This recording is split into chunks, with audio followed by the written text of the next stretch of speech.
मरीज कहता है कि इसका इलाज ही नहीं है, इसका इलाज सर्जरी है। जिनकी शादी को 20 साल हो गए, 25 साल हो गए, उन्होंने सोचा कि अब हमारे घर बच्चा हो ही नहीं सकता। अगर शहद के साथ देते हो और गुण है, पानी के साथ देते हो उसके गुण बदल जाते हैं, दूध के साथ देते हो और गुण बदल जाते हैं।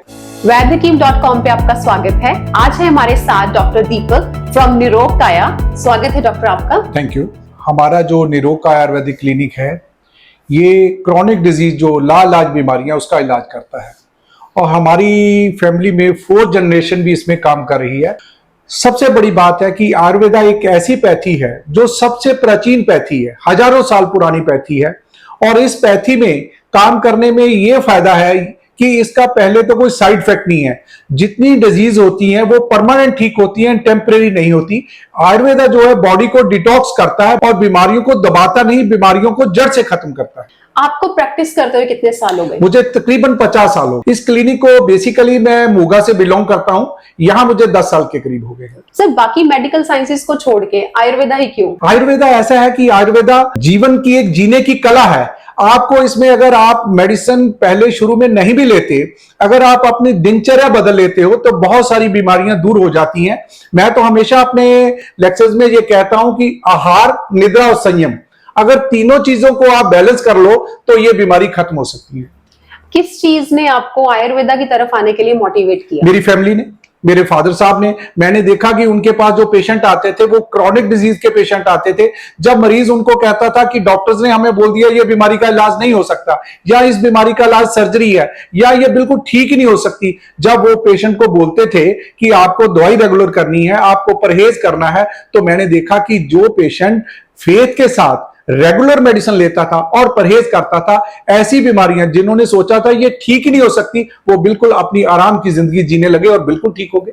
सबसे ज्यादा किस बीमारी वाले पेशेंट आपके पास आते हैं? जनरल जो पेशेंट है क्रॉनिक, जैसे कैंसर है, थायराइड है, लिपोमा है, और दूसरा इनफर्टिलिटी है। इनफर्टिलिटी के बारे में बताना चाहूंगा, हमारे पास ऐसे केस है जिनकी शादी को 20 साल हो गए, 25 साल हो गए, उन्होंने सोचा कि अब हमारे घर बच्चा हो ही नहीं सकता। तो हमारा एक स्पेशल जो ट्रीटमेंट है मेल और फीमेल के लिए, 15 साल 20 साल के बाद भी उनके घर में बच्चे पैदा हुए। सर, ये जो मेडिसिन वगैरह आप देते हो ये खुद बनाते हैं आप? तो अपने हाथ से मेडिसिन बनाते हैं। सबसे बड़ी बात है जब उसका नाड़ी परीक्षण करते हैं, नाड़ी परीक्षण करने के बाद उसकी आप डायग्नोज कर लेते हैं, फिर डिसाइड किया जाता है कि इसको कौन सी हर्ब्स देनी है, फिर उसके बाद देखा जाता है उसका कौन सा पार्ट देना है, फ्रूट देना है, जड़ है, तना है, पत्ते हैं, फिर कितनी क्वांटिटी में देना है, कैसे देना है, किस चीज के साथ देना। हमारे पास ऐसी हर्ब्स हैं, अगर शहद के साथ देते हो और गुण है, पानी के साथ देते हो उसके गुण बदल जाते हैं, दूध के साथ देते हो और गुण बदल जाते हैं। उसका अनुपान भेद देखना पड़ता है, फिर आपको पूरा भरोसा होता है कि मैंने ये चीजें इसमें डाली हैं और उसके रिजल्ट भी मिलते हैं और पेशेंट ठीक भी होते हैं। जब पेशेंट्स आपके पास आते हैं अपनी प्रॉब्लम्स लेके, तो आप उनको एड्रेस कैसे करते हो? सबसे बड़ी बात है पेशेंट की हिस्ट्री लेनी चाहिए।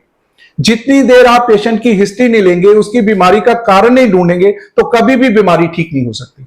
जैसे हमारे पास पेशेंट आता है, वो कहता है जी मेरे बाईं तरफ दर्द हो रहा है, मुझे लगता है हार्ट की बीमारी है। डॉक्टर को यह चाहिए कि पेशेंट की बात सुने और उसका परीक्षण करे। उसके कहने के ऊपर ट्रीटमेंट नहीं देना चाहिए, पेशेंट की डायग्नोज करनी चाहिए, क्योंकि कभी उसको हार्ट की प्रॉब्लम होती नहीं, उसको एसिडिटी की प्रॉब्लम होती है, कि दोनों के सिम्टम सेम है, तो पेशेंट को भी नहीं पता चलता, कभी कभी डॉक्टर को भी नहीं पता चलता। पेशेंट्स को जब आप ट्रीट करते हो तो कुछ चैलेंजेस भी फेस करते हो आप? बिल्कुल। हमारे पास पेशेंट आता है, वो कहता है जी हमें तो बोला गया ये बीमारी ठीक ही नहीं हो सकती। उसको भरोसा दिलाना और उसको समझाना बहुत मुश्किल होता है। बहुत सारे पेशेंट समझते हैं, वो ट्रीटमेंट भी लेते हैं और ठीक भी होते हैं।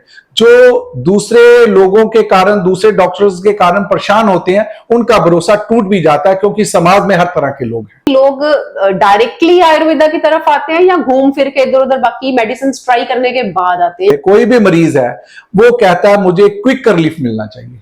मान लो किसी को खांसी है, बुखार है, कोल्ड है, वो अर्ली जो पेशेंट ठीक होने के लिए वो एलोपैथिक मेडिसिन लेता है, क्योंकि वो कहता है जी मैंने जॉब पे जाना है या मैंने काम पे जाना है, मेरा आज का छुट्टी नहीं मिल सकती। तो फिर वहां क्या है, वो pain killer, anti allergic, steroid देते हैं, तो उनको क्विक रिलीफ मिलता है। या कुछ ऐसी डिजीज भी हैं जिनके बारे में पहले पेशेंट जाता है कि हमें एलोपैथिक की तरफ ही जाना चाहिए, देखते हैं। जब उनको लगता है कि उनको आराम नहीं मिल रहा, उनके साइड इफेक्ट होने शुरू हो गए हैं और बीमारियां पैदा शुरू हो गई हैं, फिर लोग आयुर्वेदा की तरफ आते हैं। अगर आयुर्वेदा की की तरफ पहले आ जाए तो मैं ये दावे के साथ कह सकता हूं कि पेशेंट की बीमारी जल्दी ठीक हो सकती है और उसको कोई भी ऐसा साइड इफेक्ट नहीं होगा और कोई बीमारियां पैदा नहीं होंगी।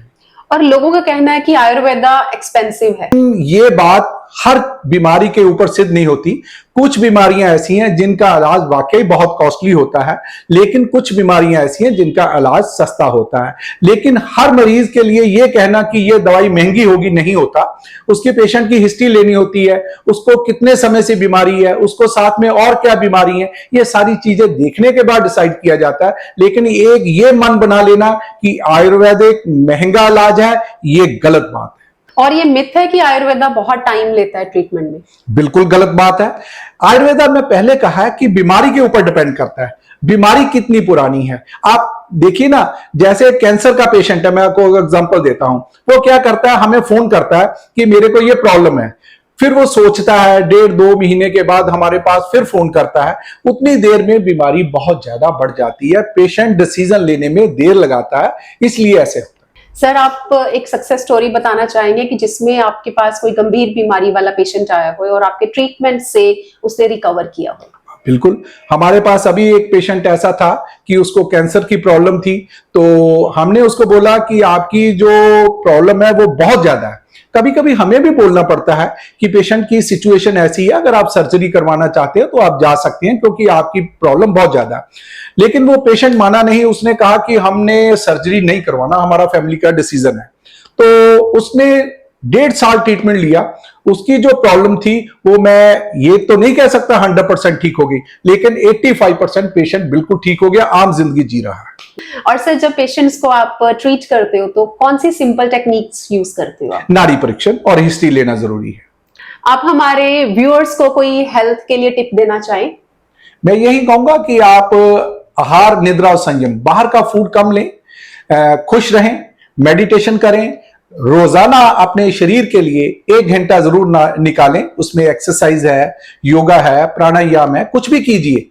लेकिन जो जिम का फैशन बन गया है वो इतना बेहतर नहीं है जितना सैर, एक्सरसाइज, प्राणायाम, मेडिटेशन, ये सबसे बेटर है।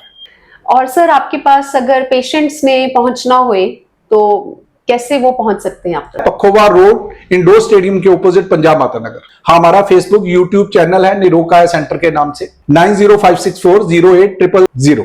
सर, वैद्यहकीम.com के लिए आपका एक मैसेज? वैद्यहकीम.com की पूरी टीम को बधाई देता हूं। जो आपने ये प्लेटफॉर्म बनाया है, मैं समझता हूं आज के समय की जरूरत है। आपने जो कार्य किया है, ये काम आपने किया है, ये समाज के लिए एक सेवा का कार्य है। इसके लिए मैं आपको बधाई देता हूं।